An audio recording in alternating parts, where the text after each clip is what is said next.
Hello everyone, it's me doctor ప్రతిష్ట. ఇవాళ national menstrual hygiene day. So అందుకోసమని నేను ఒక చిన్న వీడియో చేద్దామని అనుకున్నానండి. సో నా ఓపీకి ఒక అమ్మాయి వచ్చింది.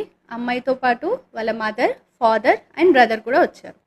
అండ్ అమ్మాయి she started saying the complaints.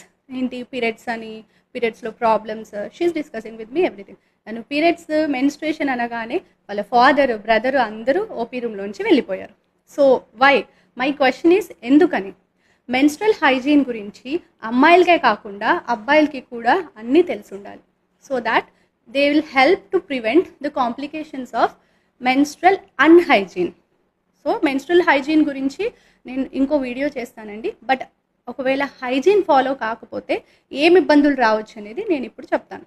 So menstrual hygiene అనేది ఫాలో కాకపోతే రికరెంట్గా యూరిన్ ఇన్ఫెక్షన్స్ వస్తాయి అండ్ రికరెంట్గా రిప్రొడక్టివ్ ట్రాక్ట్ ఇన్ఫెక్షన్స్ వస్తూ ఉంటాయి. సో దీనివల్ల like bacterial vaginosis, urinary tract infections, vulvovaginal candidiasis and వీటన్నిటి వల్ల కూడా ఇన్ఫర్టిలిటీ వచ్చే ఛాన్స్ ఉంటుంది. సో ఈ ఇన్ఫెక్షన్స్, ఇన్ఫర్టిలిటీ వల్ల డిప్రెషన్లోకి వెళ్ళే ఛాన్సెస్ ఉంటాయి.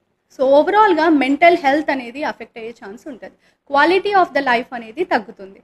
సో అందుకే follow the menstrual hygiene tips that I'll provide in my next video. So be healthy and keep following.